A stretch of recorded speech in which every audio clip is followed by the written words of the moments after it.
Imagine waking up thousands of years ago in a world where the idea of modern plumbing simply did not exist.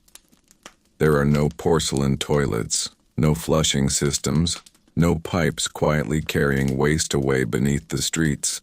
The concept of private bathrooms inside homes is still far in the future. Instead, people across the ancient world developed their own strange, clever, and sometimes uncomfortable ways of dealing with one of the most basic human needs. Every civilization had to solve the same problem. What do you do when nature calls? In the earliest human settlements, the answer was simple. People simply walked away from the place where they lived. Small prehistoric communities did not have large populations, and the land around them was wide and open. When someone needed to relieve themselves, they walked into the forest behind rocks or far from the sleeping areas of the tribe. Nature itself handled the rest. Rain washed things away, soil absorbed waste, and animals often cleaned up what remained. In these early times, the system worked because populations were small and the land was vast. But as human civilizations grew larger and towns began to form, things became more complicated. When hundreds or even thousands of people lived together in one place, simply walking away from the settlement was no longer practical. Waste began to accumulate. The smell became unpleasant. Disease could spread easily if waste was not managed carefully. Ancient societies soon realized that controlling waste was essential for survival. Some of the earliest attempts at sanitation appeared in ancient Mesopotamia, the region often called the cradle of civilization. Cities like Ur and Babylon had dense populations and busy streets. Archaeologists have discovered that many homes in these cities had simple clay toilets connected to vertical shafts built into the walls. These shafts allowed waste to fall into underground pits or primitive sewer channels. It was not a perfect system, but it showed that even thousands of years ago, people understood the importance of moving waste away from living spaces. In ancient Egypt, daily life was closely connected to the Nile River, and waste disposal often relied on water and sand. Wealthier households sometimes had small limestone or wooden toilet seats placed above containers filled with sand.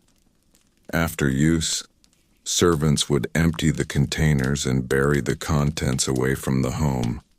In poorer households, people simply used pots or walked to areas outside the village. Privacy was often limited, and sanitation depended heavily on manual labor. But perhaps the most famous ancient bathroom systems appeared in ancient Rome. Roman cities were crowded, busy, and full of life. To support such large populations, Roman engineers built complex sewer networks beneath the streets. One of the most famous examples was the Cloaca Maxima, a massive drainage system that carried waste away from the city and into nearby rivers. Romans also constructed public toilets called latrines, which could be used by dozens of people at the same time. These public latrines were very different from modern bathrooms. Instead of individual stalls, there were long stone benches with evenly spaced holes cut into them. Citizens sat side by side with very little privacy, often talking with friends or discussing politics while using the facilities. Beneath the benches, flowing water constantly carried waste into the sewer system. In front of the benches ran a small channel of clean water where people rinsed the tools they used for cleaning. To modern minds, the most surprising detail about Roman bathrooms is the cleaning tool itself. Instead of toilet paper, Romans used a sponge attached to a stick, known as a tersorium. After use, the sponge was rinsed in the flowing water channel, and reused by the next person. While this system might seem uncomfortable today, it was considered practical and hygienic by Roman standards. Across the world in ancient China, sanitation developed along a different path. Chinese farmers quickly realized that human waste could be used as fertilizer for crops. This practice became known as night soil. Instead of discarding waste, people collected it carefully and transported it to fields where it helped nourish plants. Entire professions developed around collecting and transporting night soil from cities to farms. In this way, waste became a valuable resource rather than simply a problem to dispose of. Ancient Greece had its own solutions as well. Greek homes often had small chamber pots that were emptied into drainage channels or communal pits outside the city walls. In larger cities, simple public latrines existed, though they were usually smaller and less advanced than Roman ones. Privacy was still limited, and sanitation systems depended heavily on gravity and water flow. Despite these early attempts at sanitation, life in the ancient world was often far less clean than modern life. Many streets contained open drainage channels where wastewater flowed slowly through the city. During hot weather, unpleasant smells filled the air. Animals wandered freely through streets, sometimes spreading waste even further. Disease could spread quickly when sanitation systems failed or became overwhelmed. And yet, despite these challenges, ancient societies constantly experimented with new ways to manage waste. From clay pipes in Mesopotamia to Roman sewer systems and Chinese fertilizer practices, each civilization developed solutions shaped by its environment, technology, and daily life. Understanding these ancient bathroom habits might seem strange or even humorous today, but they reveal something important about the ingenuity of early human societies. Even thousands of years ago, people understood that managing waste was essential for healthy communities. Without sanitation, cities could not survive. And as we continue exploring the ancient world, we will discover that these early solutions to one simple human problem would slowly evolve over centuries, eventually leading to the modern plumbing systems that quietly serve us every day without us even thinking about them. As ancient cities continued to grow larger and more crowded, societies were forced to develop more organized ways of dealing with waste. Managing sanitation was no longer a small personal matter, but a serious concern for entire communities. When thousands of people lived close together inside walls, the problem of human waste could quickly become dangerous if ignored.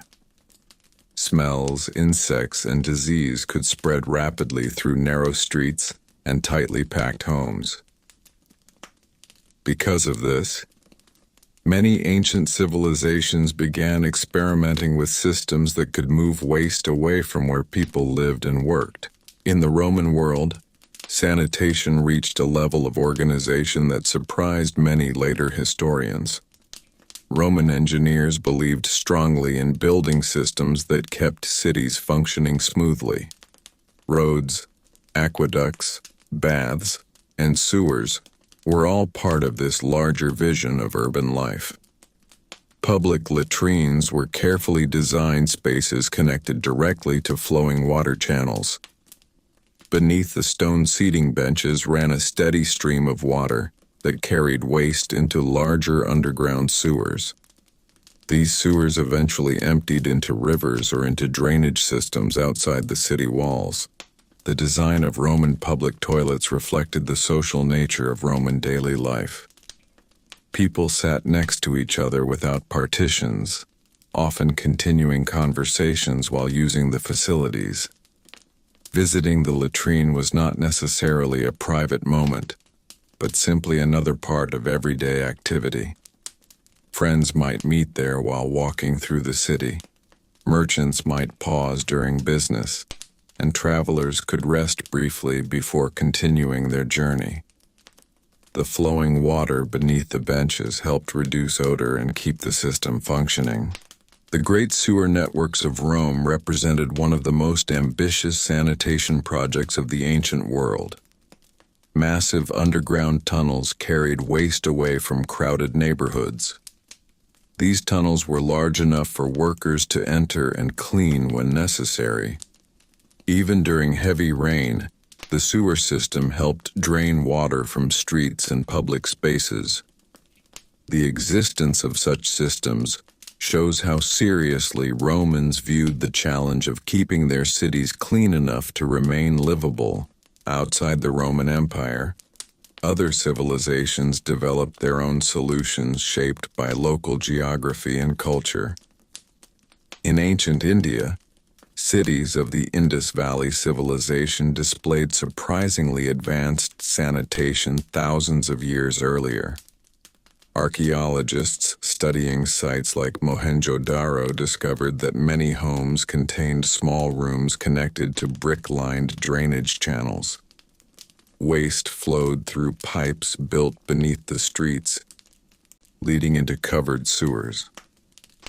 These systems show that long before Rome reached its height, engineers in the Indus Valley had already recognized the importance of organized sanitation.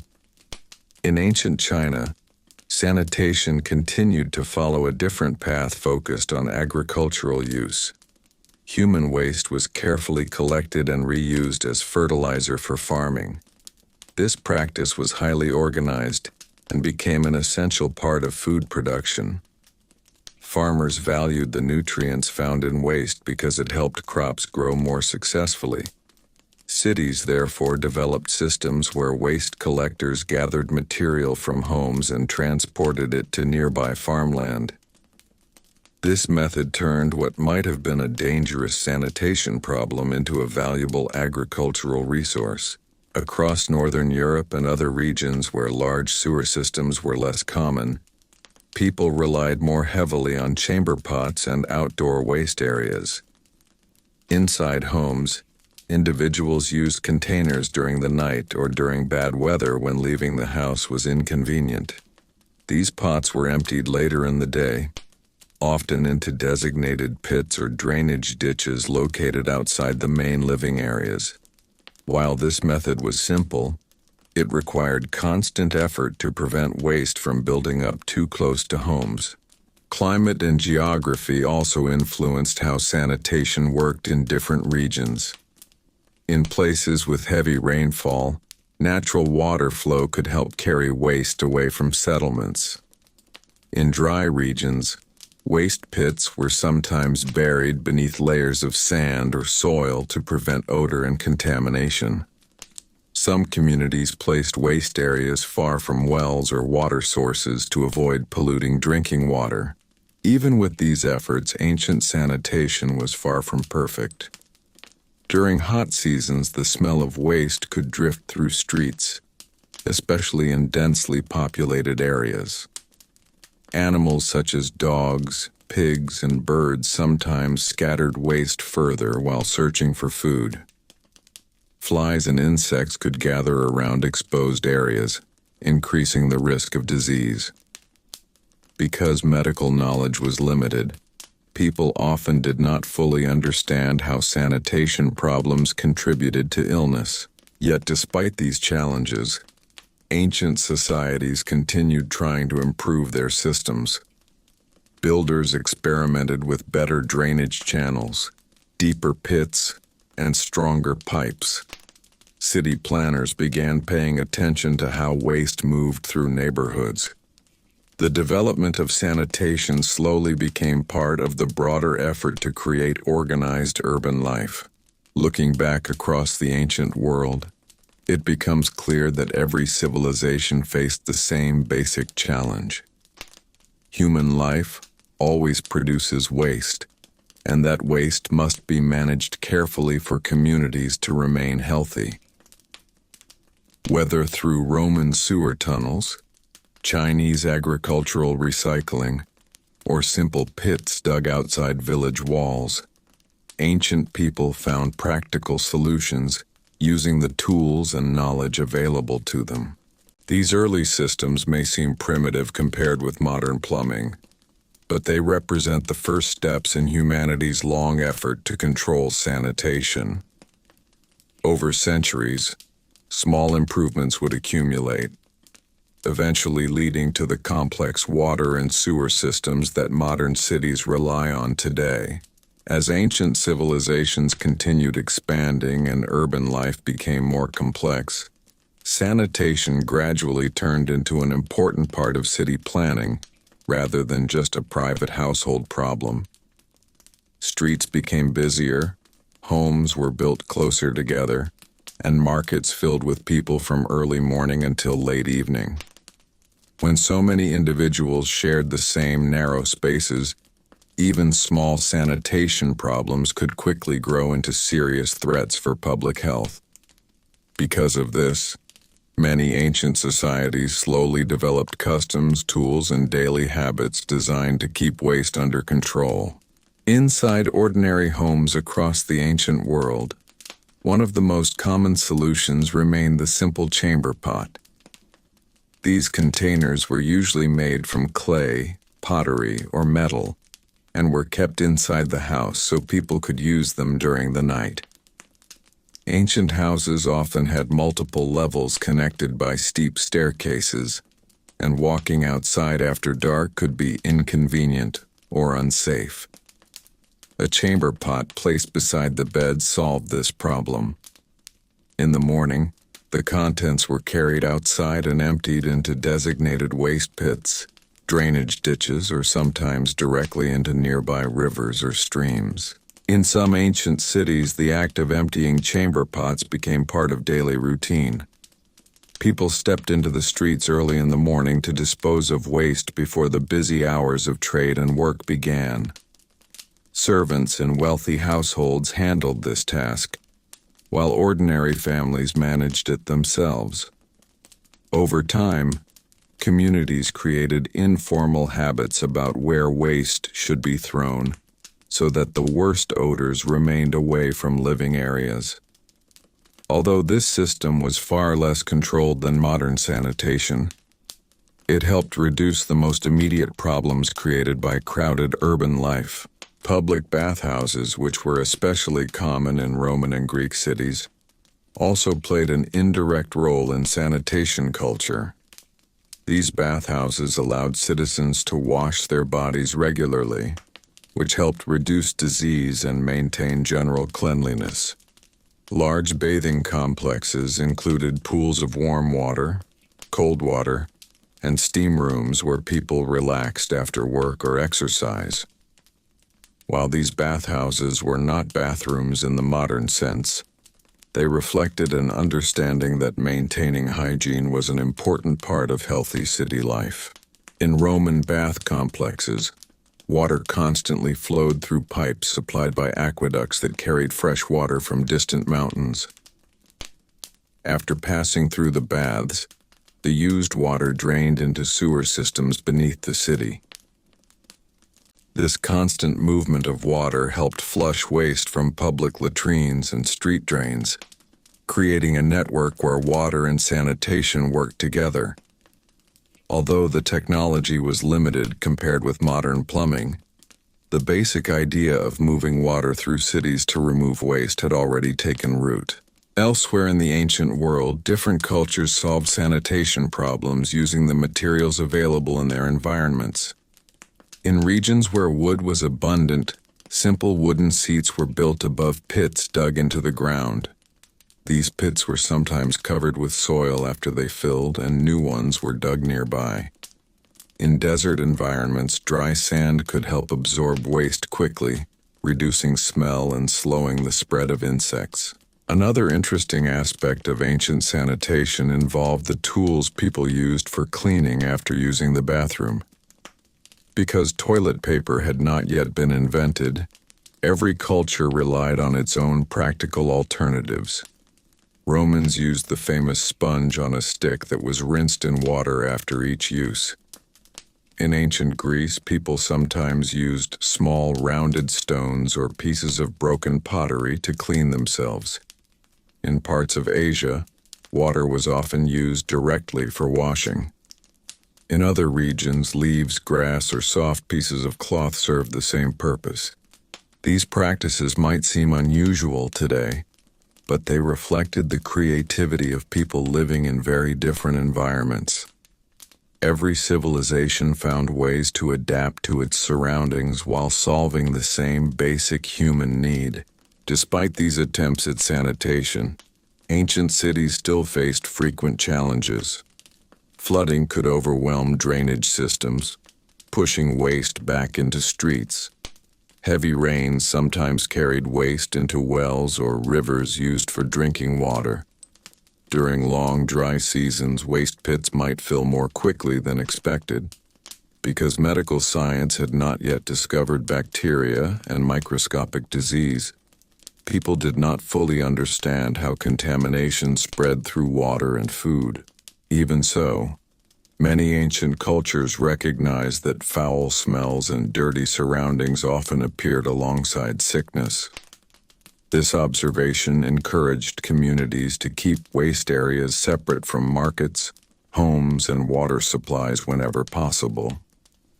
City leaders sometimes created simple rules about where waste could be dumped, and workers were occasionally assigned to clean public areas. Over centuries, these small improvements slowly built a foundation for better sanitation systems. The ancient world did not yet have flushing toilets, underground pipes reaching every house, or treatment plants removing waste safely from cities. But the basic idea that human settlements needed organized waste management had already taken hold.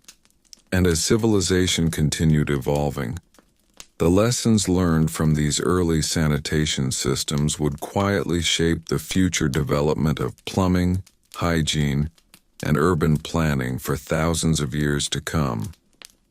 As cities grew larger and trade routes connected distant regions of the ancient world, sanitation practices slowly began to influence how entire societies organized their daily lives. Waste disposal was no longer simply a private matter handled within individual homes. Instead, it became part of the broader structure that allowed cities to function. Roads carried merchants and travelers, aqueducts carried fresh water, and beneath the ground or beyond the city walls, systems were quietly developed to move waste away from crowded neighborhoods. In many ancient cities, the location of waste pits and drainage areas was carefully chosen. Builders understood that waste should be kept as far as possible from drinking water sources such as wells and fountains. In towns where natural slopes existed, waste channels were often built downhill so gravity could help carry liquids away from populated areas. Even without modern engineering knowledge, people had learned through experience that placing waste near clean water quickly led to sickness. The daily routines of ordinary citizens reflected these practical realities. Early mornings in many ancient towns were often the time when waste disposal took place. Households emptied chamber pots or carried containers of waste toward designated dumping areas outside the busiest streets. In wealthier households, servants handled this task quietly before the city became crowded with activity. In poorer districts, individuals stepped outside their homes to dispose of waste themselves before beginning their work for the day. Because many streets were narrow and lined with tall buildings, waste disposal sometimes created unpleasant conditions if not handled carefully. In certain cities, waste thrown directly into streets or drains could mix with rainwater and flow through public areas. During dry seasons, the smell could become strong until rainfall washed the streets again. Animals wandering through the city, dogs, pigs, and birds, sometimes scattered waste further while searching for food. These challenges meant that sanitation required constant attention. City authorities occasionally organized workers to clear drains or remove waste that had collected in public areas. These workers performed an essential role in keeping urban life functioning, even though their work was rarely celebrated.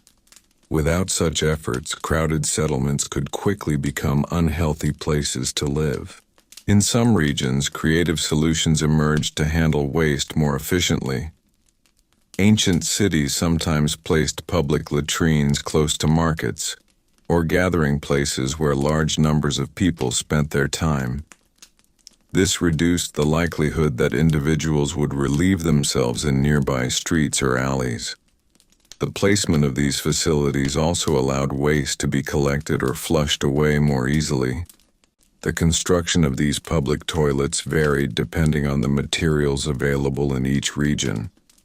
Stone benches with carved openings were common in Roman areas, while wooden structures built above pits appeared in northern climates where wood was plentiful.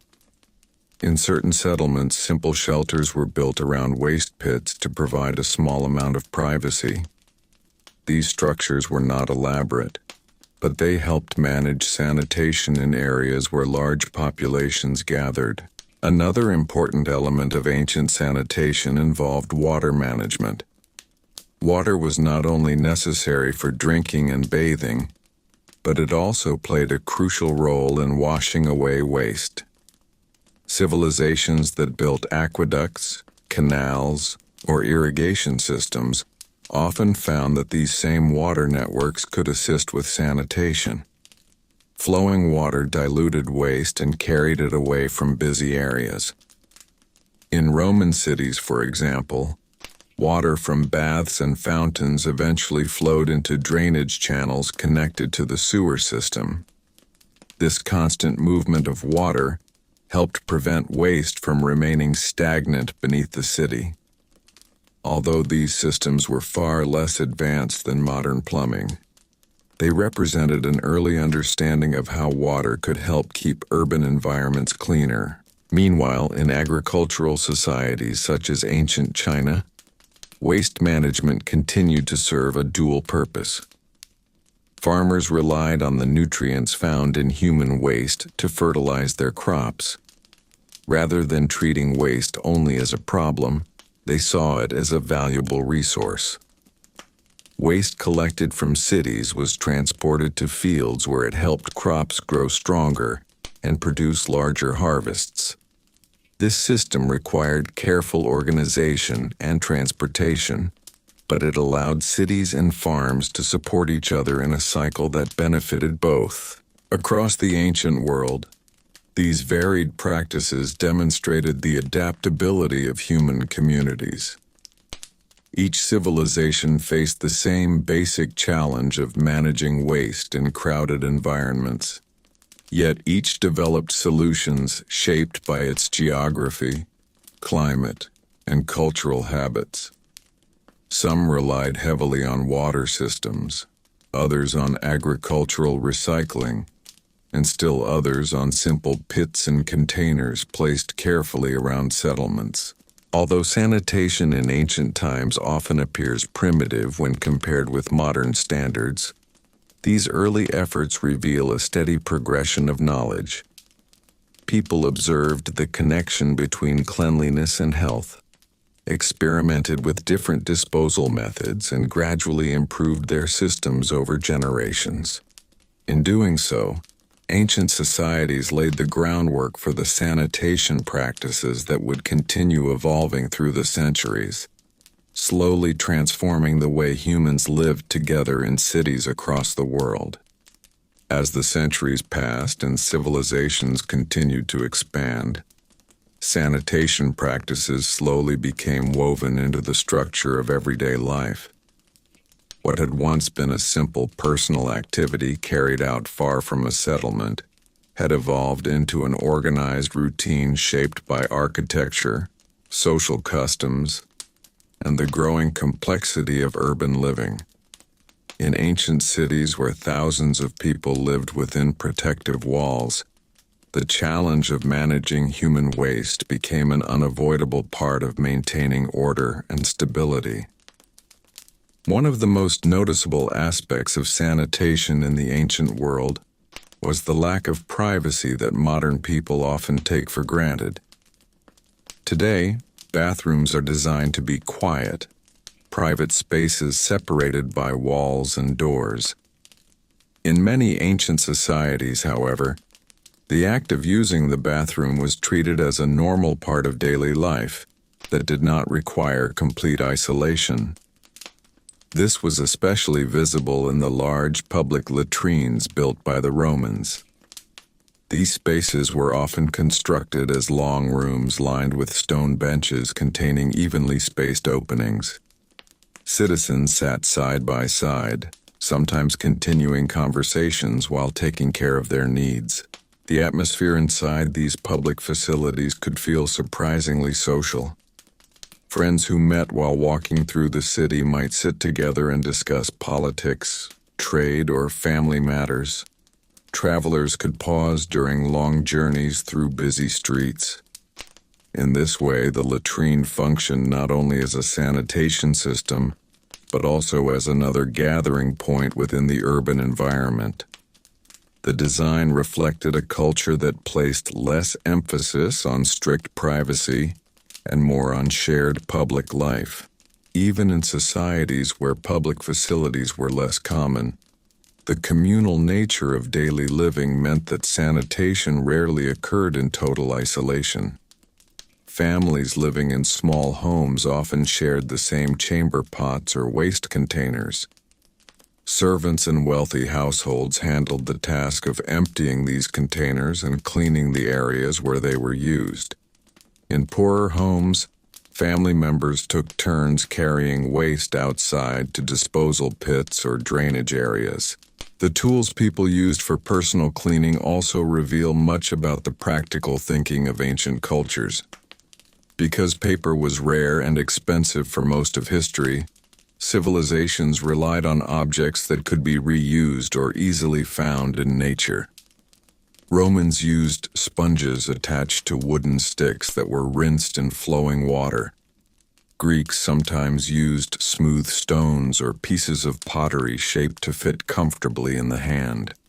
In regions with abundant vegetation, leaves, moss, or soft grasses served as cleaning materials. In many Asian societies, water itself was used as the primary cleaning method, often poured from small containers. Although these methods may seem unusual today, they reflected a deep familiarity with the natural world and the materials available within each environment. Ancient people did not think of these solutions as strange. They were simply part of normal life. Another interesting feature of ancient sanitation involved the relationship between bathrooms and bathing. Many cultures understood that washing the body helped maintain comfort and health.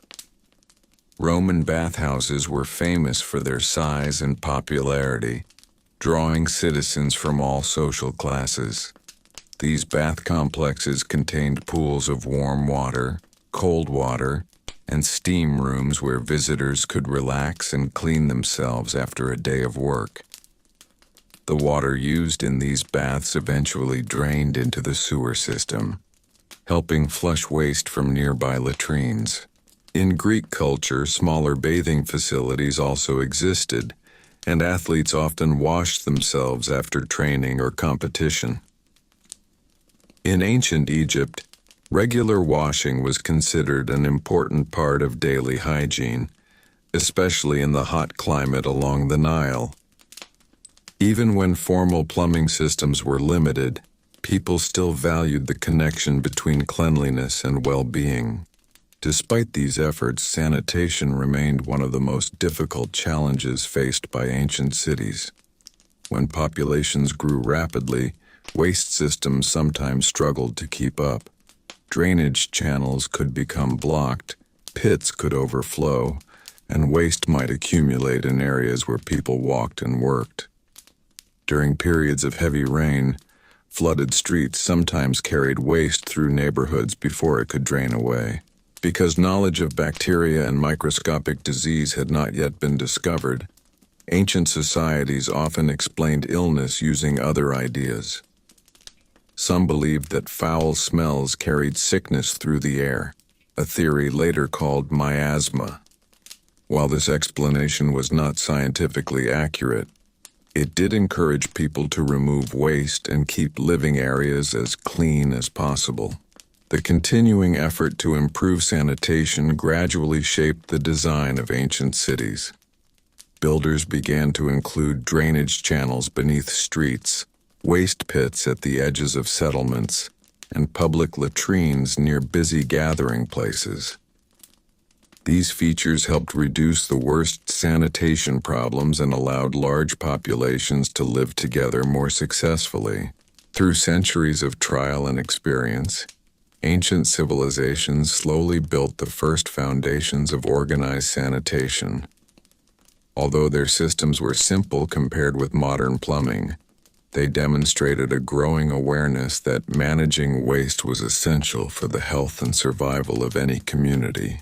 And as the ancient world continued to evolve, these early solutions would influence future generations, guiding the long journey toward the complex sanitation systems that modern cities rely on today. As ancient civilizations continued developing larger towns and cities, the relationship between sanitation and everyday life became even more visible in the design of homes, streets, and public buildings. The simple act of managing waste influenced where houses were built, how streets were arranged, and how water moved through the city.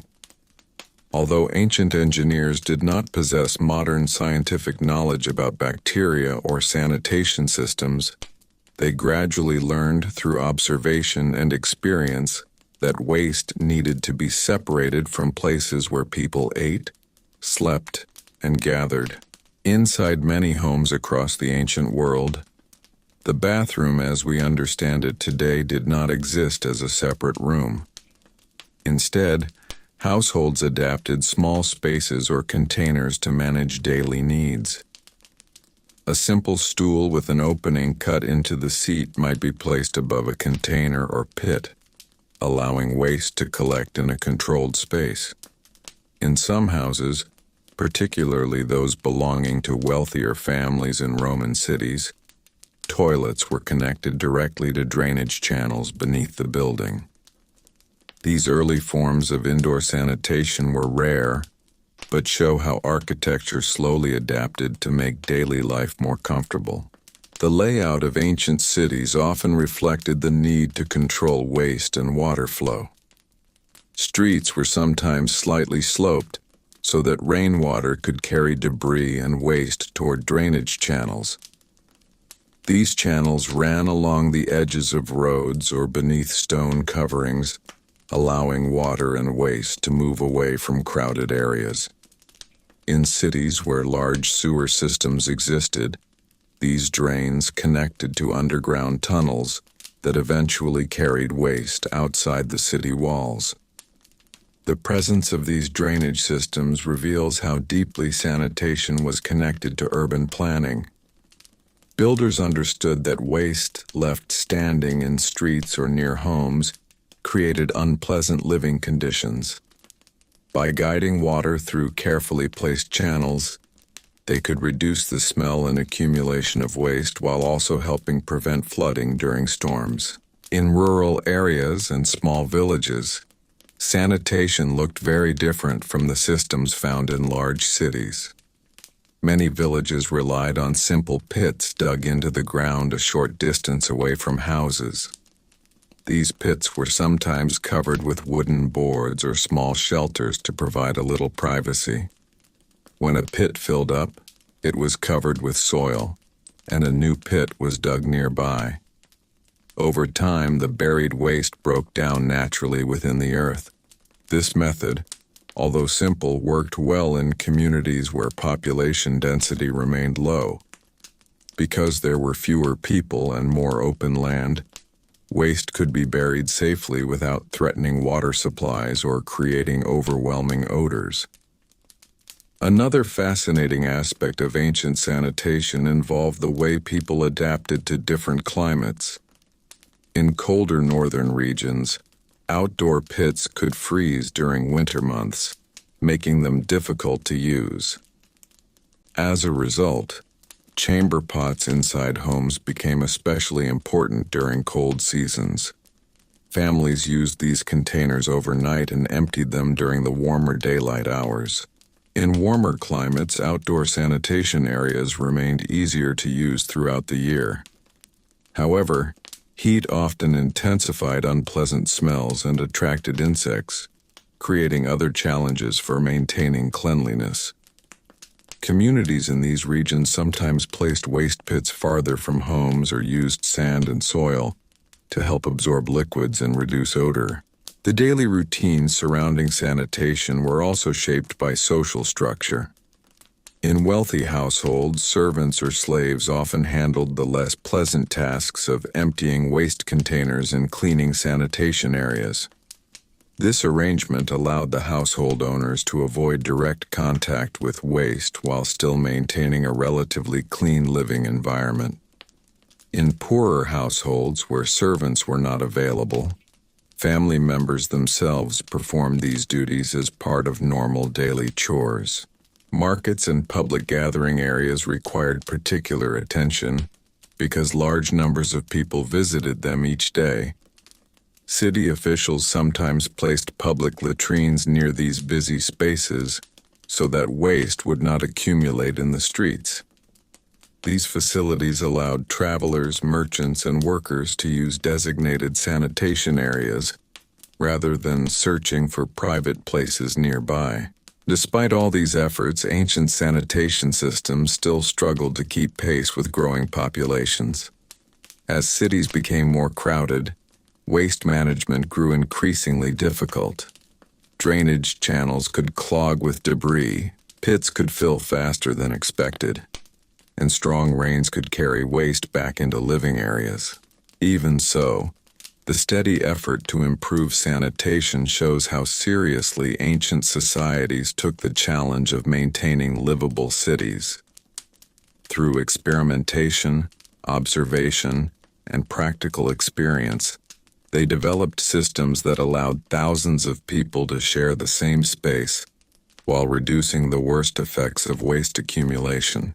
These early methods were not perfect, but they represented important steps in the long history of sanitation. Over many centuries, the lessons learned in ancient settlements would continue shaping the design of cities and the development of plumbing systems that modern societies now rely on every day.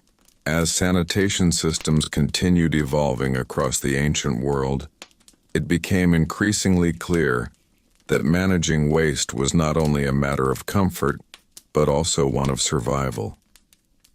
Cities that ignored sanitation often faced serious consequences. When waste accumulated too close to homes or drinking water, illness spread quickly through the population.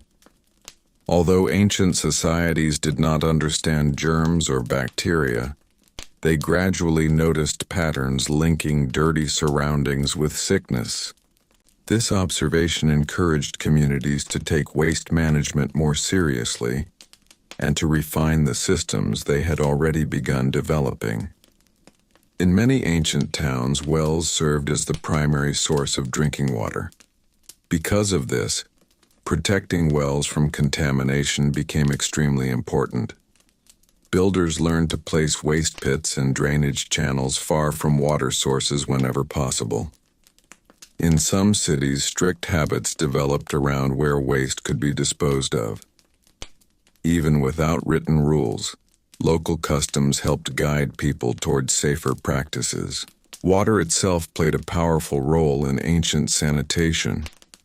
Civilizations that had access to flowing rivers or aqueduct systems were often able to create more effective drainage networks. Running water diluted waste and carried it away from crowded areas. This natural movement helped reduce smell and prevented waste from remaining in the same place for long periods of time. The Roman world provides one of the clearest examples of how water and sanitation worked together. Roman engineers designed aqueducts to bring fresh water from distant mountains into cities.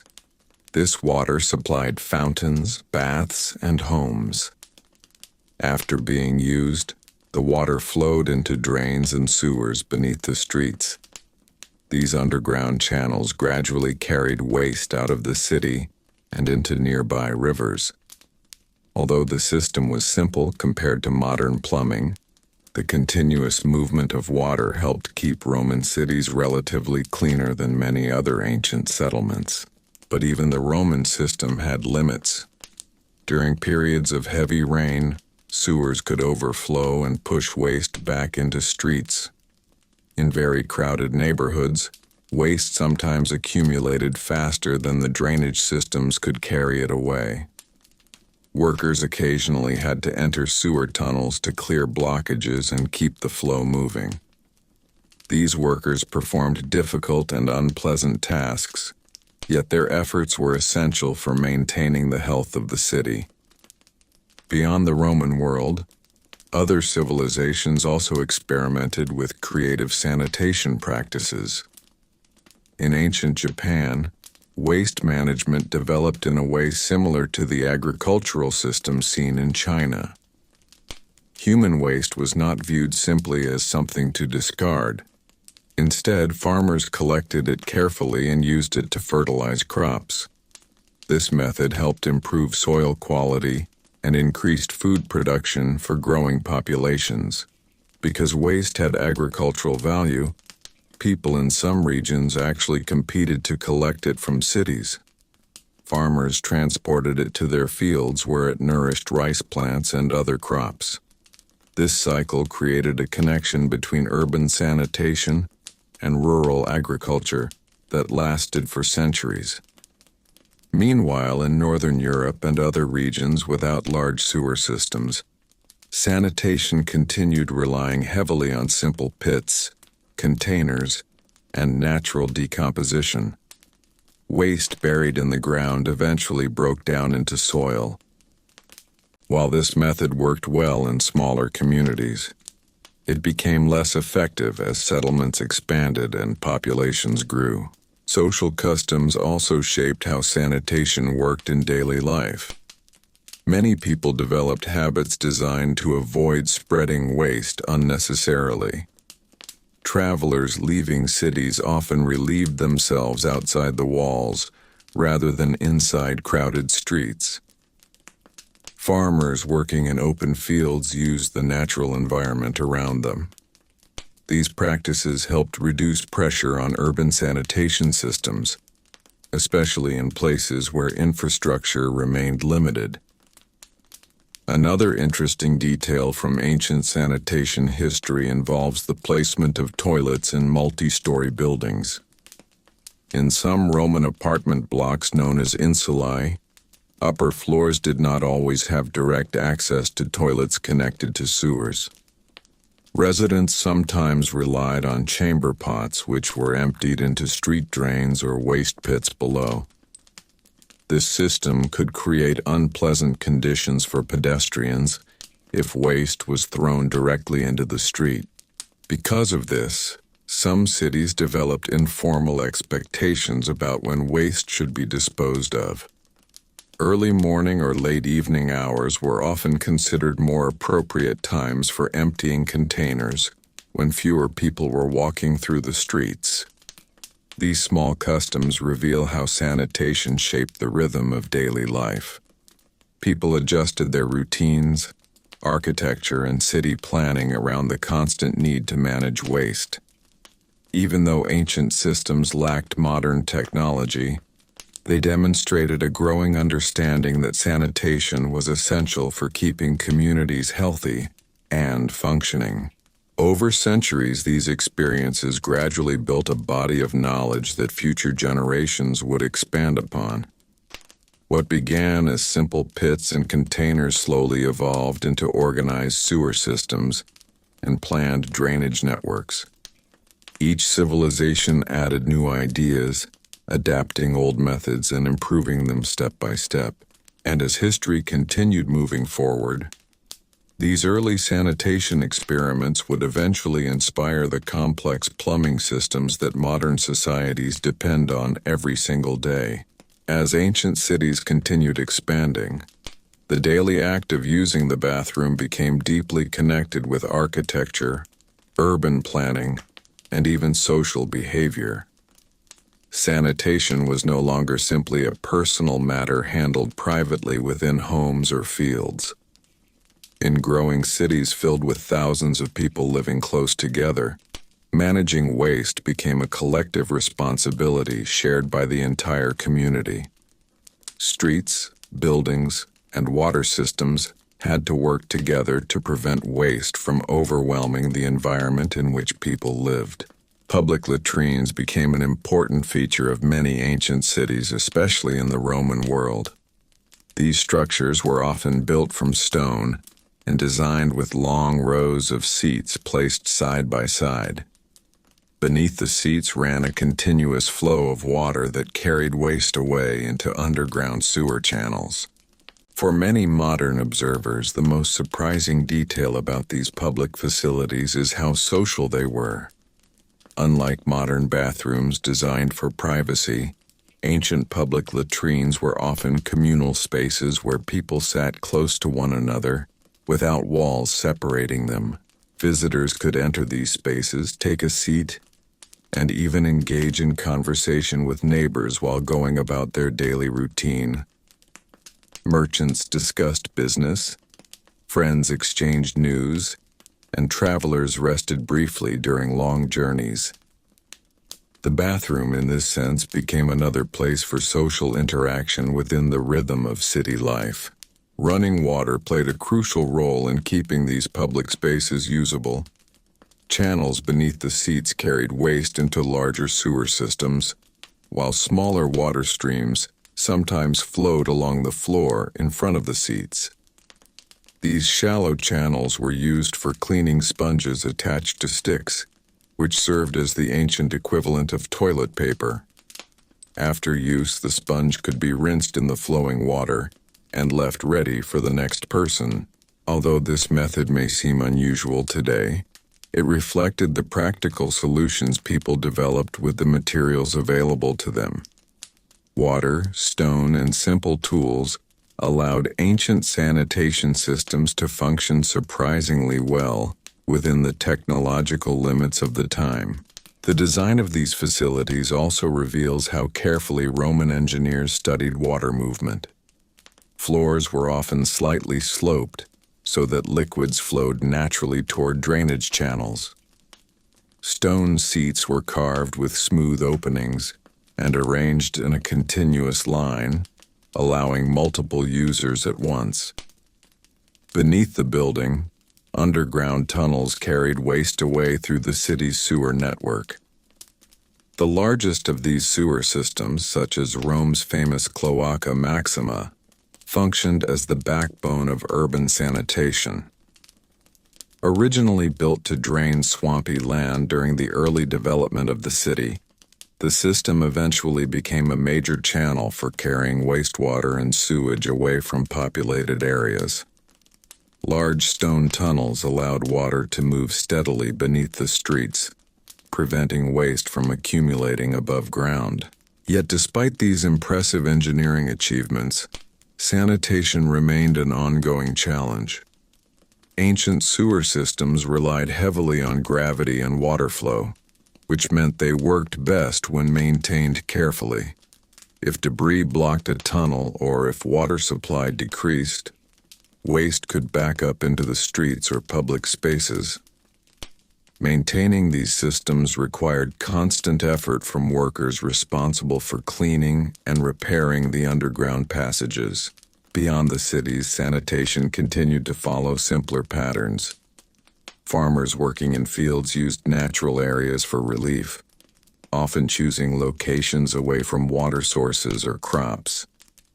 Over time, these habits developed into unwritten rules that guided rural sanitation practices. Even without formal infrastructure, Communities learned through experience how to manage waste without contaminating their food or water. Travelers moving between towns faced their own sanitation challenges. Roads stretching across ancient landscapes rarely offered formal bathroom facilities. Travelers relied on natural cover such as trees, hills, or roadside areas when necessary. Caravan stops and inns sometimes provided basic pits or small structures for guests, though these were far simpler than the organized systems found in major cities. Interestingly, ancient sanitation habits also influenced how clothing and daily routines were designed. Garments in many cultures were loose and layered, making it easier to use squat-style toilets or outdoor pits quickly when needed. Clothing could be adjusted easily without complicated fastenings, which was especially helpful in environments where formal bathrooms were not always nearby. Over time, these practical adaptations became part of everyday life. Children learned from adults where to go and how to behave when using shared sanitation areas. Customs surrounding cleanliness developed naturally, shaped by environment, climate, and available resources. The ancient world may not have possessed modern plumbing, but it demonstrated a remarkable ability to adapt to sanitation challenges using observation, engineering, and cooperation. Across continents and cultures, societies created systems that allowed growing populations to manage one of life's most basic needs. Through public latrines, sewer tunnels, rural pits, and countless small daily habits, ancient people slowly built the foundations of sanitation practices that would influence the design of cities for thousands of years to come.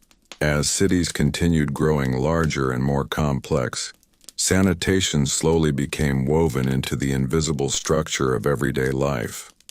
Most people rarely thought about it directly, yet the success of a city often depended on how effectively waste could be managed. Without reliable systems to remove it, even the most powerful cities could quickly become unhealthy places to live. Because of this, many ancient societies quietly invested enormous effort into improving how waste moved through their streets, buildings, and surrounding landscapes. In the Roman Empire, the integration of sanitation with city planning became especially advanced for its time. Roman engineers designed entire neighborhoods around the movement of water. Aqueducts delivered fresh water into the city from distant mountains, while drains and sewer tunnels carried used water and waste back out again.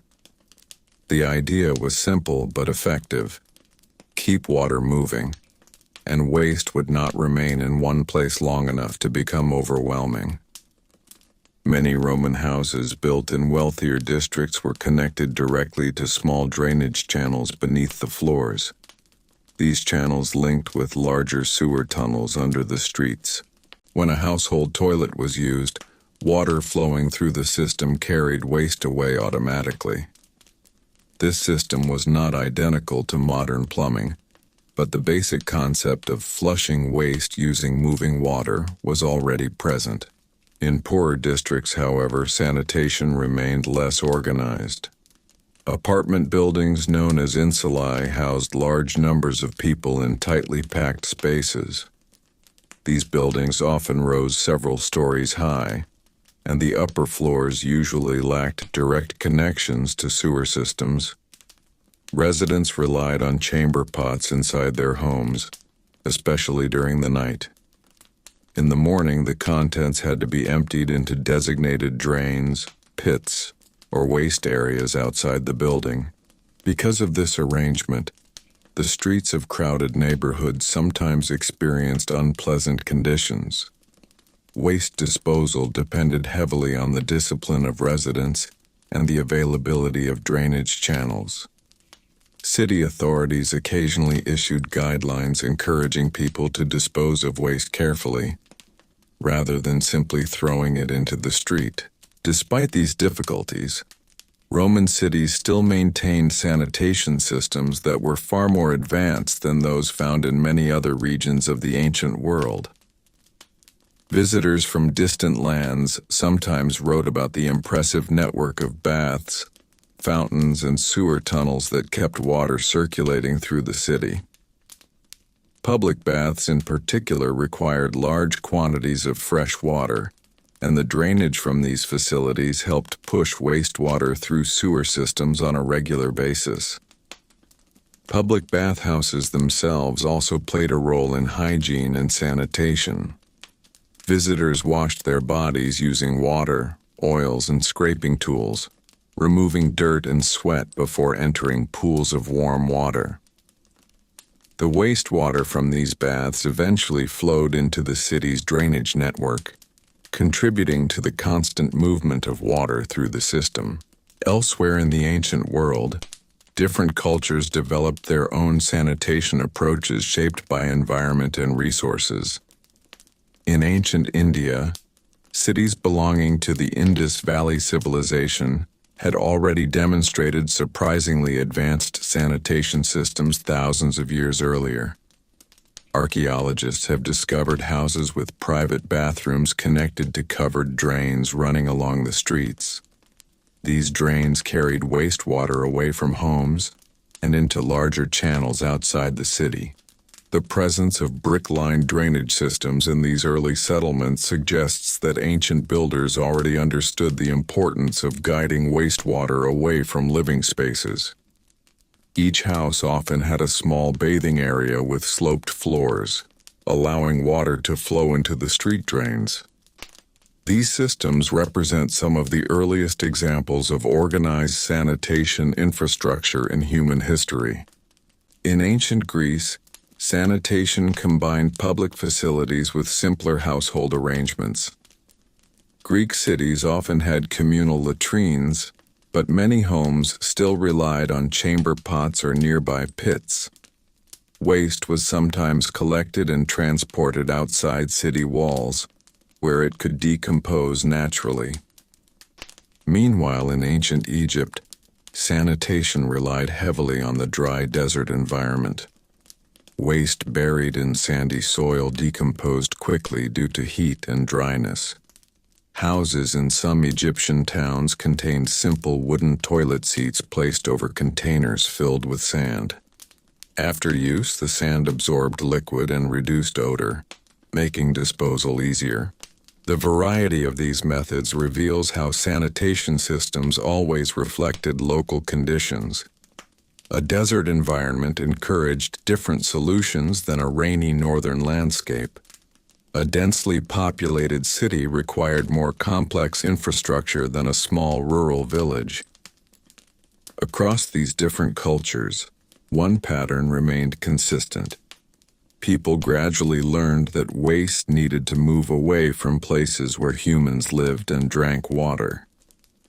Even without scientific knowledge about microbes, observation taught ancient societies that cleaner surroundings usually meant healthier communities. Through centuries of trial and adjustment, ancient civilizations slowly refined their sanitation practices. What began as simple pits and containers evolved into drainage channels, sewer tunnels, and carefully planned water systems. These innovations allowed cities to grow larger while maintaining a level of cleanliness that earlier generations could hardly have imagined. And as these sanitation systems quietly operated beneath the streets and behind the walls of homes, they supported the daily rhythm of ancient life, an unseen network working constantly to keep the world of crowded cities functioning day after day. As sanitation systems matured across the ancient world, the daily routines surrounding bathrooms slowly became more structured and predictable. What had once been improvised solutions in early settlements gradually evolved into organized habits, supported by architecture, public infrastructure, and long-standing customs passed down through generations. For people living in large cities, Using the bathroom was no longer a random act carried out wherever space allowed. Instead, it was guided by systems carefully built to handle the needs of thousands of residents living side by side. In many Roman cities, public latrines stood close to markets, bathhouses, and busy streets where travelers and merchants gathered. These locations were chosen deliberately. Builders understood that large numbers of people passing through these areas each day would need convenient facilities nearby. By concentrating sanitation in specific places, city planners could control where waste entered the drainage system and prevent it from spreading throughout crowded neighborhoods. The architecture of these public latrines reflected both practicality and durability. Stone benches stretched along the walls with evenly spaced openings carved into the surface. Beneath these openings ran a steady stream of water connected to the city's sewer network. Because the water moved continuously, waste rarely remained inside the structure for long. The constant flow helped carry everything away toward the underground tunnels beneath the streets. In front of the seats, a narrow channel often flowed with clean water. This channel served an important purpose. It allowed users to rinse the sponge on a stick tool used for cleaning after relieving themselves. Although the idea may seem unusual today, it was considered a practical solution within the materials and resources available at the time. Running water made it possible to clean the tool repeatedly throughout the day. The communal design of these latrines created an atmosphere very different from modern bathrooms. Instead of private stalls, people sat next to one another in a long row.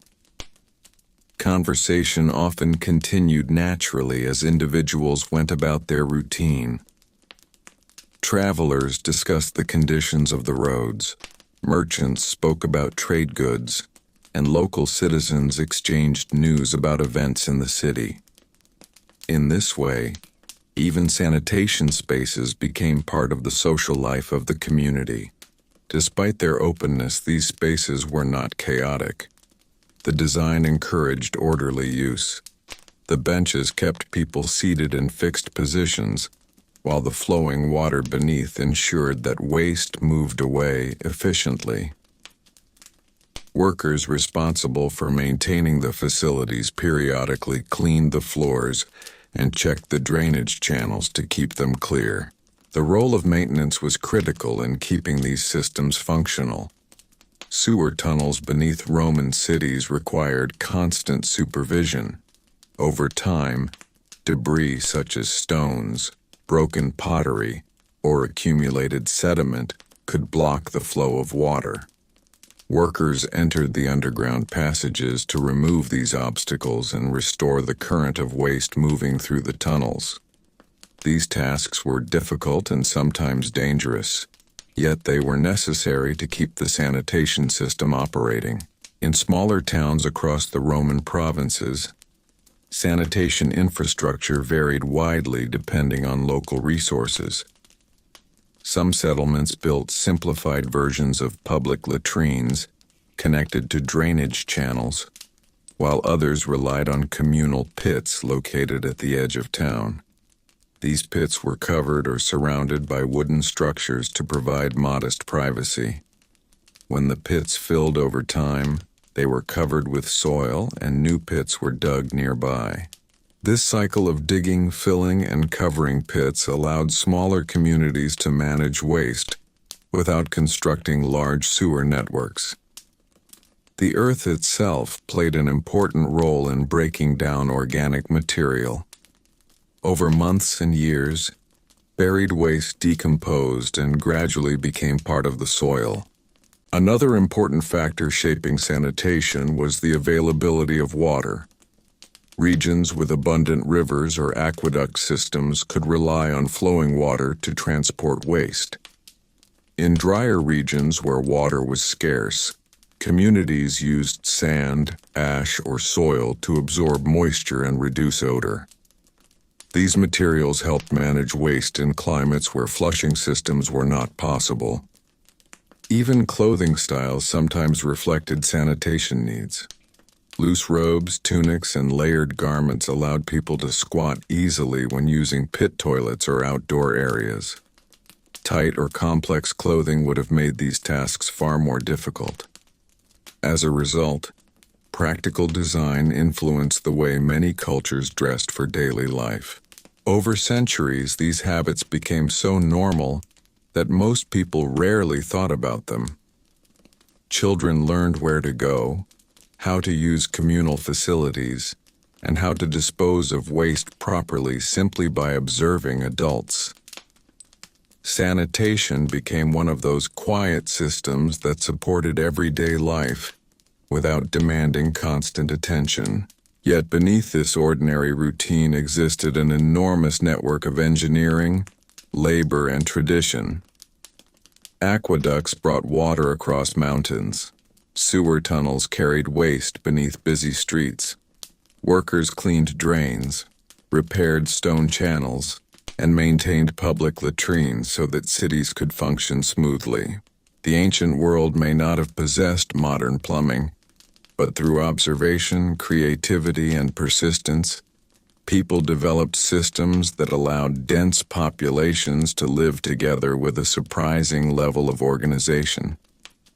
These early sanitation networks laid the groundwork for the plumbing systems that later civilizations would expand and refine. And in this quiet way, the simple human need to use the bathroom helped shape the architecture of cities, the design of homes, and the hidden infrastructure beneath ancient streets, systems that supported daily life for millions of people across centuries of history. As the centuries passed and civilizations continued expanding across continents, the quiet systems designed to manage human waste became even more deeply woven into the structure of everyday life. While people rarely spoke about sanitation in great detail, the survival of large cities depended heavily on these hidden networks. Behind the noise of markets, the movement of armies, and the rise of empires, there was always the same basic challenge quietly shaping daily routines: how to remove waste safely from the places where people lived. In the Roman world, sanitation had reached a level of organization that allowed cities of remarkable size to function. Rome itself held hundreds of thousands of inhabitants, and in some periods perhaps even more than 1 million people lived within its walls. Supporting a population of this scale required careful management of water and waste. Aqueducts carried fresh water across long distances into the city, feeding fountains, bathhouses, and public facilities. After being used, much of that water continued flowing through drains and sewers, carrying waste away through underground tunnels that emptied beyond the city. These sewer systems were not only practical but also massive in scale. Some tunnels were large enough for workers to walk through while inspecting the flow of water. Built from stone and carefully aligned beneath the streets, these channels relied on gravity to move waste steadily downhill. The design required careful planning, ensuring that the water moved continuously without becoming trapped in stagnant pools. Even with these advanced systems, everyday sanitation still depended on the habits of ordinary citizens. People had to use public facilities responsibly, dispose of household waste properly, and avoid blocking drains with debris. In crowded neighborhoods where buildings stood close together, maintaining cleanliness required cooperation from everyone living in the area. Public bathhouses also contributed indirectly to sanitation by circulating large amounts of water through the city's drainage network. Bathhouses were among the most popular social spaces in Roman cities. People visited regularly to wash, relax, and meet friends. Water flowed constantly through the baths, entering pools, draining away, and eventually joining the sewer system.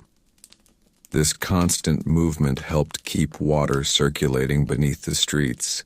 Elsewhere in the world, different cultures continued refining their own sanitation practices. In ancient China, cities grew steadily over centuries, and waste management developed alongside agricultural traditions. Human waste, sometimes referred to historically as night soil, was collected from urban areas and transported to farms outside the city. Farmers used it as fertilizer to enrich their fields and improve crop yields. Because of its agricultural value, night soil became part of a carefully organized system. Workers collected waste from households and transported it in containers to nearby farmland. The material was then processed and spread across fields, where it nourished crops such as rice and vegetables. This cycle linked urban sanitation directly with food production, turning waste into a resource that supported the surrounding countryside. In Japan, similar practices emerged as cities expanded during later historical periods. Waste collected from urban households became an important fertilizer for rice farming. Farmers sometimes paid city residents for access to their household waste, creating a surprising economic relationship built around sanitation. Meanwhile, in ancient and early medieval Europe, sanitation systems varied widely depending on geography and local resources. Some towns maintained basic drainage channels running along the edges of streets. Rainwater helped wash debris toward nearby rivers or open land beyond the town walls. In other places, simple pits and outdoor latrines remained the most common solution. Castles and fortified towns developed their own unique sanitation methods as well. In stone castles built during the later medieval period, toilets known as garderobes were constructed directly into the walls. These narrow stone chambers contained a seat positioned above a vertical shaft. Waste dropped through the shaft and fell outside the castle walls or into a moat below. While simple, this design allowed castle residents to manage waste without leaving the safety of the fortress. Despite these variations, one principle remained constant across civilizations. Waste needed to be moved away from living spaces. Whether through sewer tunnels, agricultural recycling, drainage channels, or simple pits, societies continually experimented with ways to keep human settlements clean enough to support growing populations. Over generations, these sanitation practices became part of the invisible rhythm of daily life. People woke in the morning, visited latrines or emptied chamber pots, washed themselves at fountains or bathhouses, and continued with their work. The systems supporting these routines operated quietly in the background, rarely noticed unless something went wrong. When drains clogged, when pits overflowed, or when water stopped flowing through sewers, the importance of sanitation became immediately clear. Cities that neglected these systems often suffered from foul conditions and increased illness. Those that maintained them carefully could support larger populations and more stable communities. In this way, the history of bathrooms and sanitation reveals something profound about human civilization. Even the greatest empires filled with monuments, armies, and grand architecture still depended on solving the same everyday problem faced by the earliest villages: how to manage waste safely and efficiently.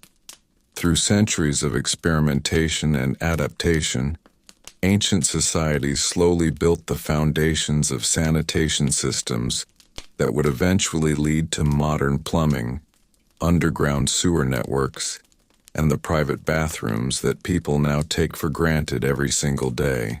As the ancient world slowly moved through centuries of change, the simple act of managing waste continued shaping the design of homes, cities, and daily routines in ways most people rarely noticed.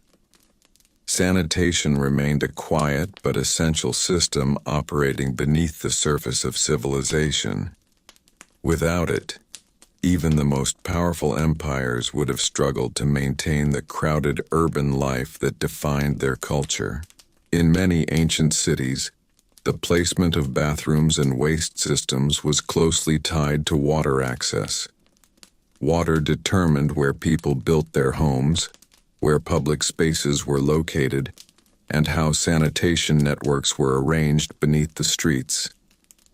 Cities that controlled reliable water sources, whether rivers, springs, or aqueduct systems, had a major advantage when it came to maintaining cleanliness. The Romans understood this relationship extremely well. Their aqueducts delivered enormous quantities of fresh water into cities every day. This water supplied fountains, bathhouses, and household systems. But its role did not end there. Once used, the same water helped push waste through the sewer network, creating a continuous cycle of movement beneath the city. Because of this steady flow, Roman sanitation systems often worked best in places where water remained abundant. In areas where aqueducts delivered strong currents, waste rarely stayed in one place long enough to cause serious buildup. The combination of flowing water and carefully sloped tunnels allowed gravity to carry everything downhill toward rivers outside the city walls. However, not every resident enjoyed access to these systems. Wealthier neighborhoods were far more likely to have homes connected to drainage channels or private latrines. These facilities made daily sanitation far more comfortable for the people living there. A simple stone or wooden seat positioned above a water channel allowed waste to be carried away immediately after use. In contrast, poorer residents living in crowded apartment buildings often relied on chamber pots kept inside their homes. These containers were used throughout the night and emptied the following morning into drains, pits, or designated disposal areas. The routine became part of the rhythm of city life.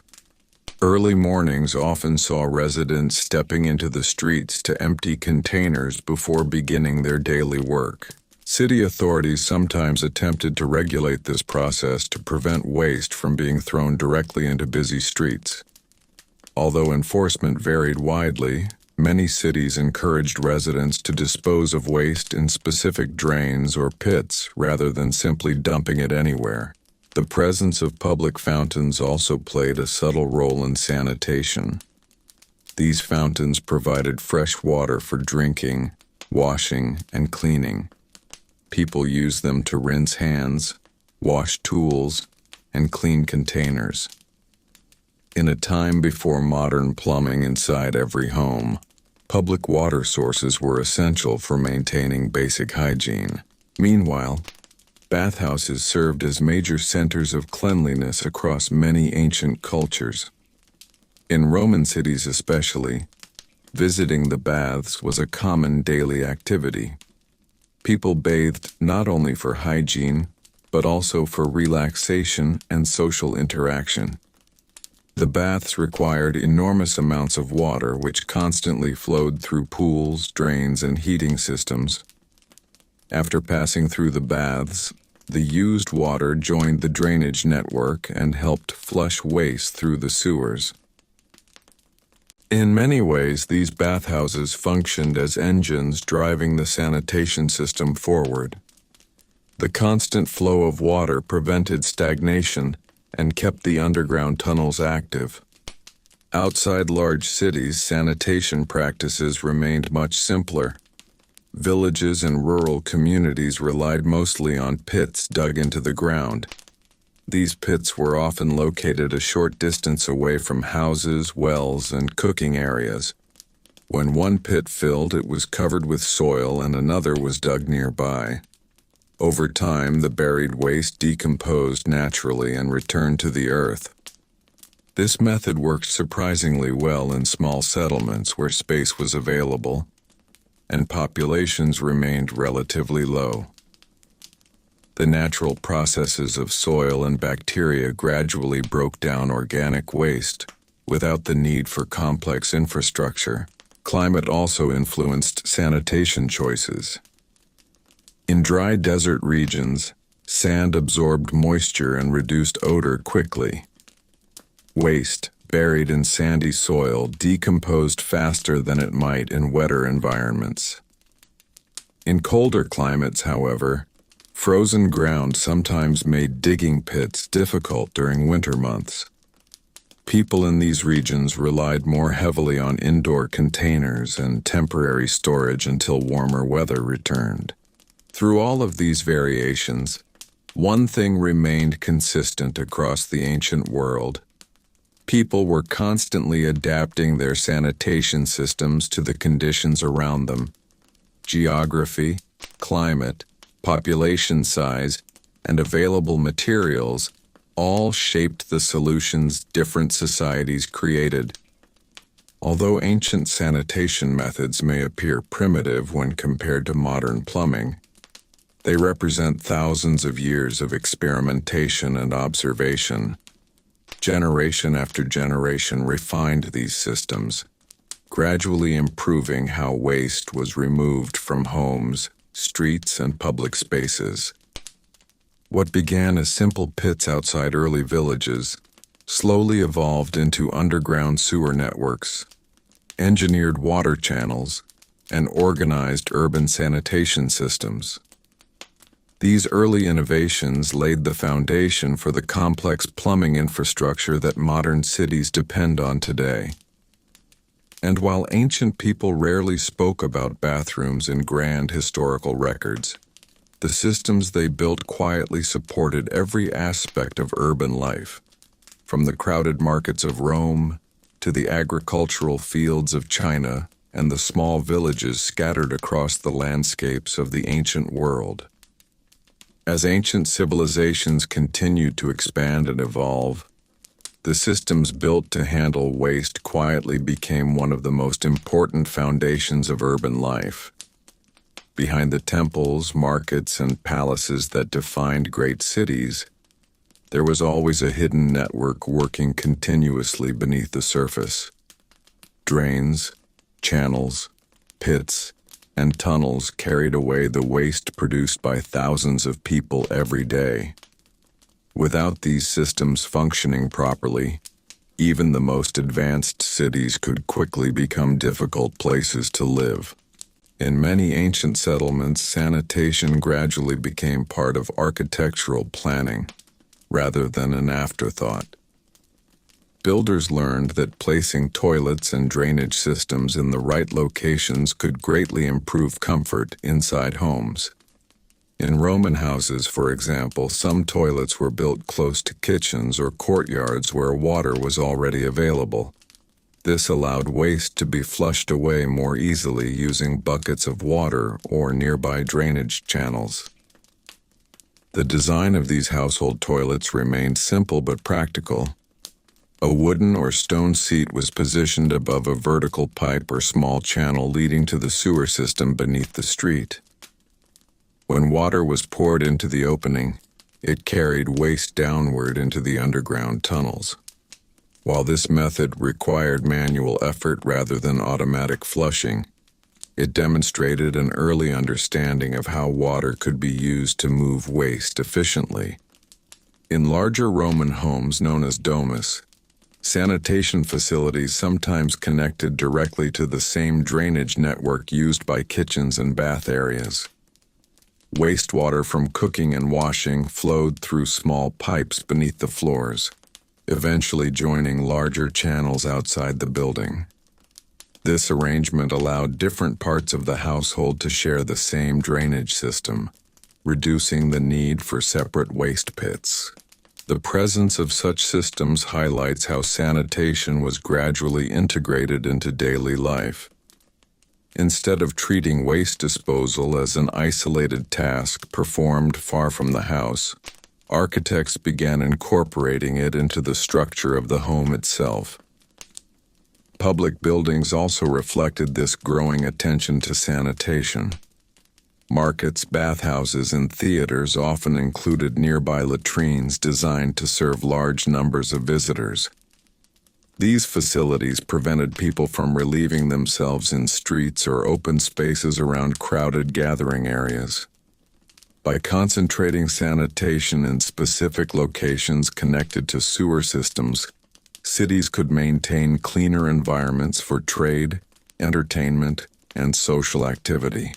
The success of these systems depended heavily on the steady movement of water. Roman engineers understood that flowing water could carry waste away quickly and prevent unpleasant accumulation. Aqueducts therefore played a crucial role not only in supplying drinking water, but also in supporting sanitation. Fresh water entered the city through elevated stone channels that stretched across valleys and hillsides. Gravity guided the water downhill until it reached fountains, baths, and public reservoirs inside the city. Once used, the water continued its journey through drains and sewer tunnels beneath the streets. This continuous cycle created a powerful cleaning effect. As water moved through the underground network, it pushed waste toward larger channels that eventually emptied into rivers beyond the city walls. Although these rivers often became polluted downstream, the system kept the crowded urban center itself relatively cleaner. Despite these achievements, sanitation systems required constant care. Workers responsible for maintaining drains and sewers had to remove debris that could block the flow of water.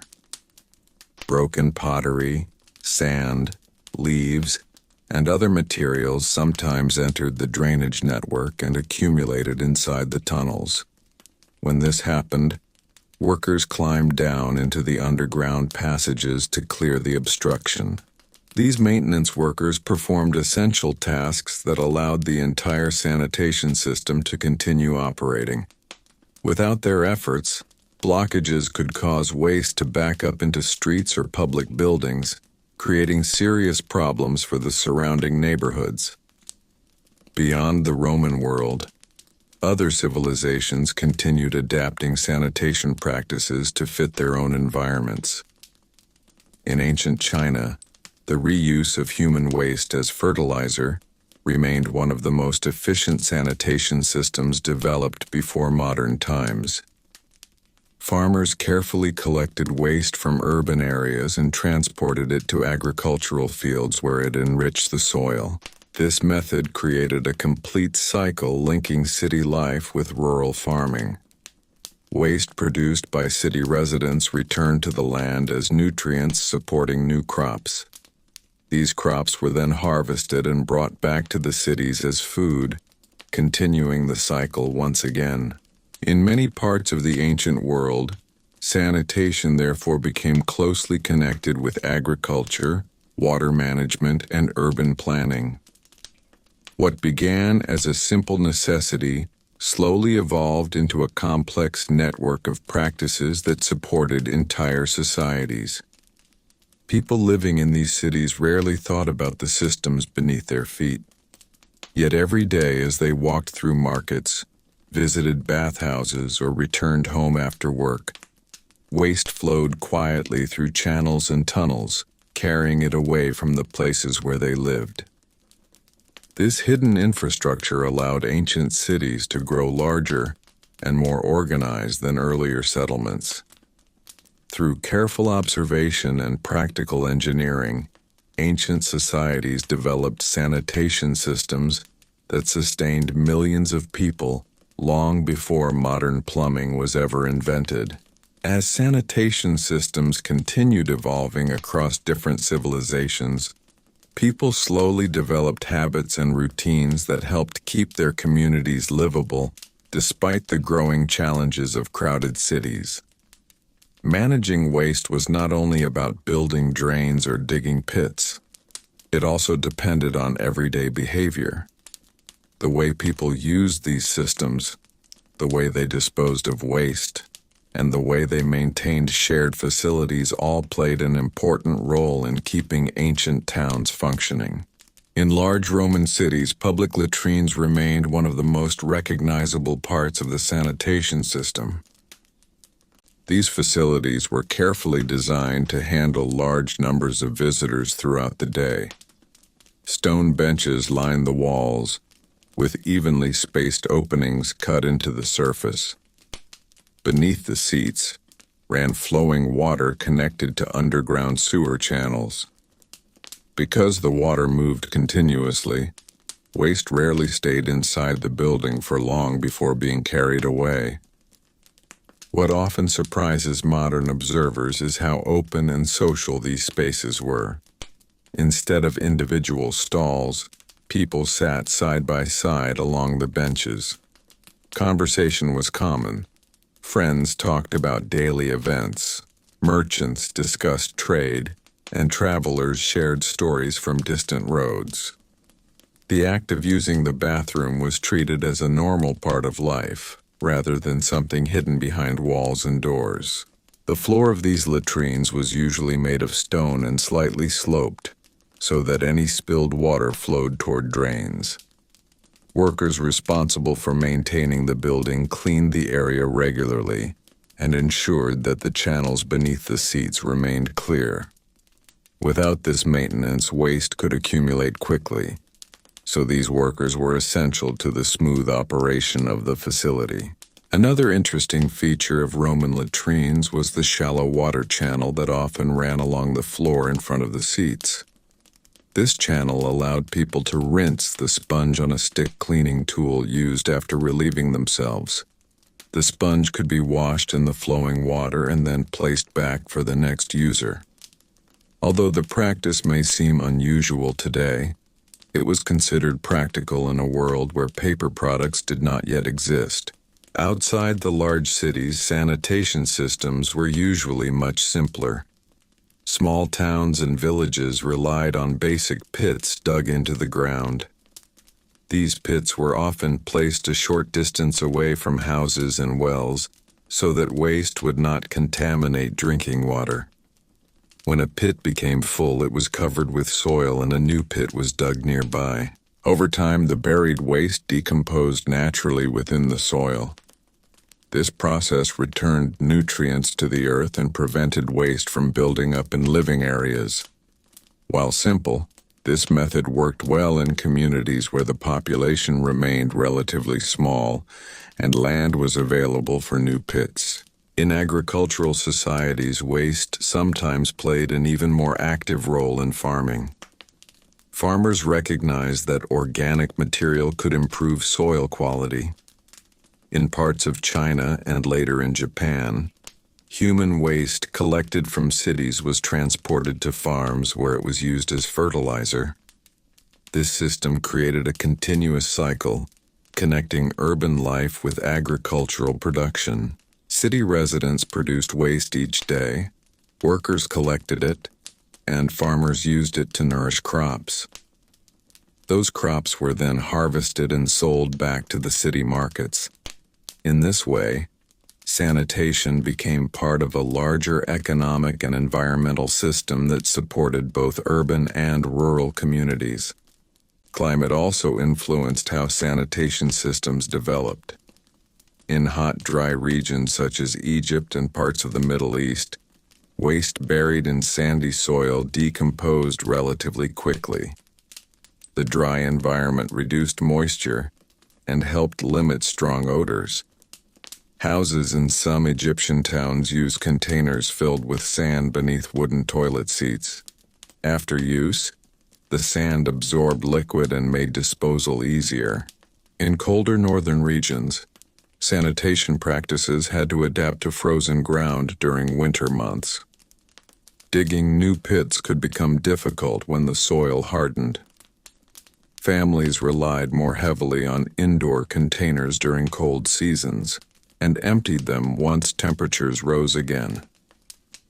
Despite these differences across cultures and climates, One shared understanding gradually emerged across the ancient world. People recognized that waste needed to be moved away from living spaces, water supplies, and food preparation areas. Even without scientific knowledge about germs or disease, observation taught communities that cleaner environments often meant healthier lives. Through centuries of experimentation, society slowly refined the systems that allowed large populations to live together without being overwhelmed by their own waste. Drainage channels carried wastewater beneath streets.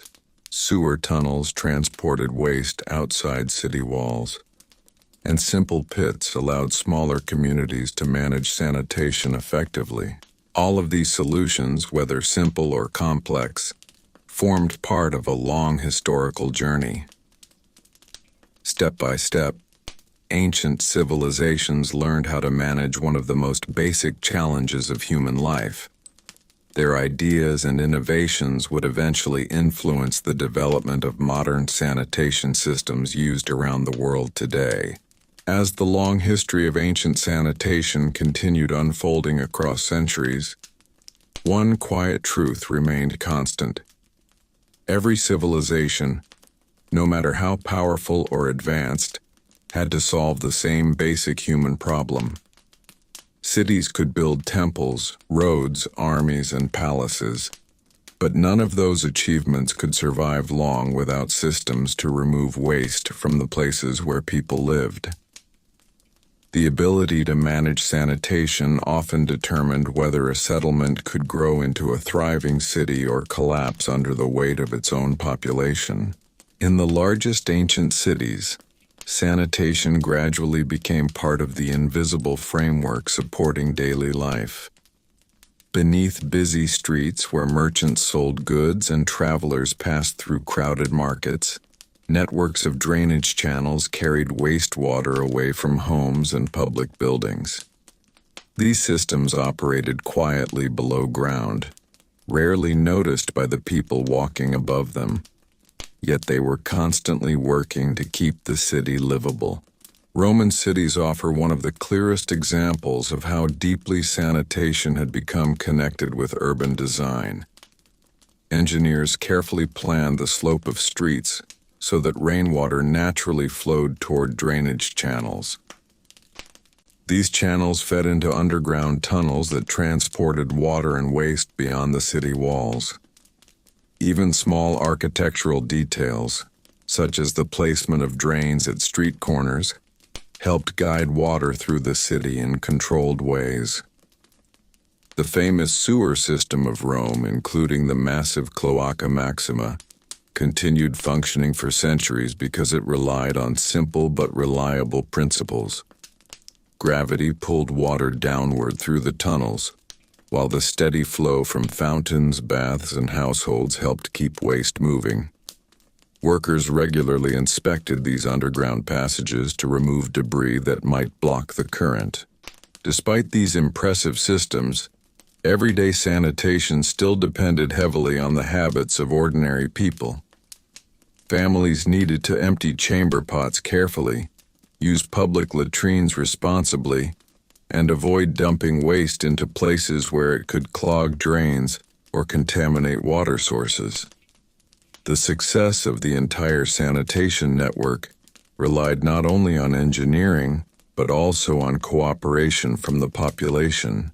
Beyond the Roman world, sanitation practices continued evolving in different directions depending on geography and cultural traditions. In many parts of Asia, the practice of collecting human waste for agricultural use created one of the most sustainable sanitation systems developed before modern times. Farmers transported waste from cities to farmland where it served as fertilizer, enriching the soil and supporting food production.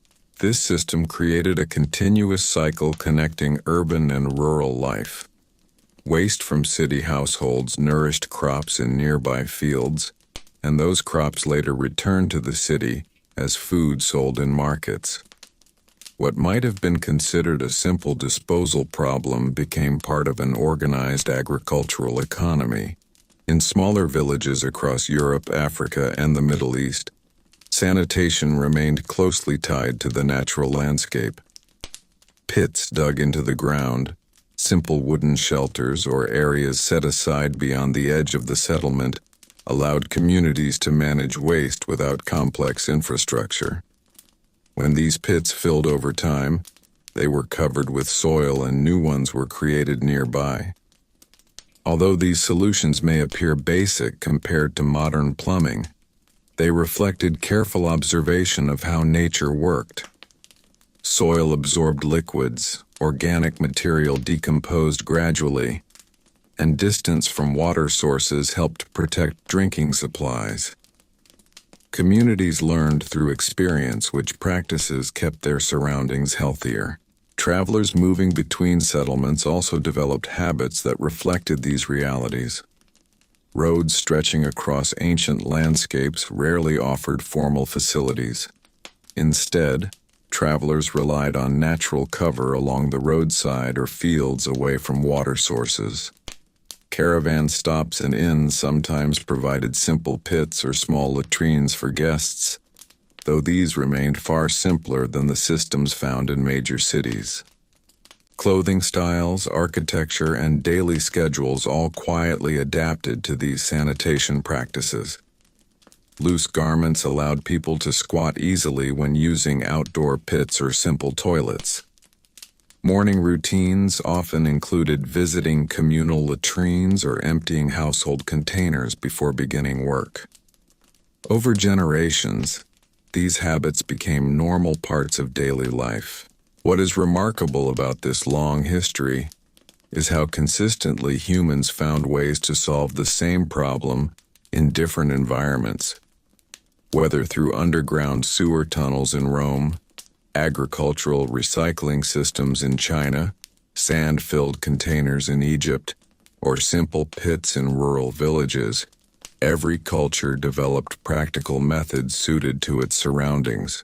These early systems may not have possessed the complexity of modern plumbing, but they represented important steps in humanity's understanding of sanitation.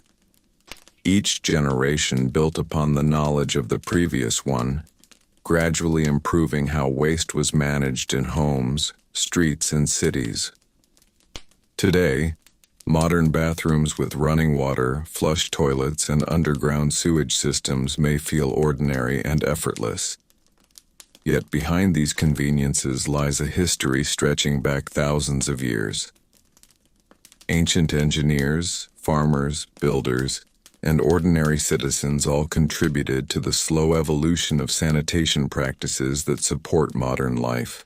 From the first simple pits dug beside early villages to the vast sewer tunnels beneath imperial cities, the story of how people used the bathroom in ancient times reveals a quiet but essential chapter in the history of civilization itself, one that shaped the growth of cities, the health of populations, and the everyday routines of human life across the ancient world.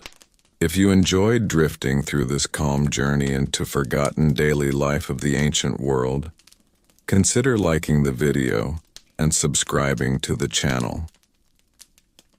There are many more quiet corners of history waiting to be explored together. Stories of ordinary routines, strange customs, and the hidden systems that kept entire civilizations running. Until the next story, rest well and let history carry you gently into sleep.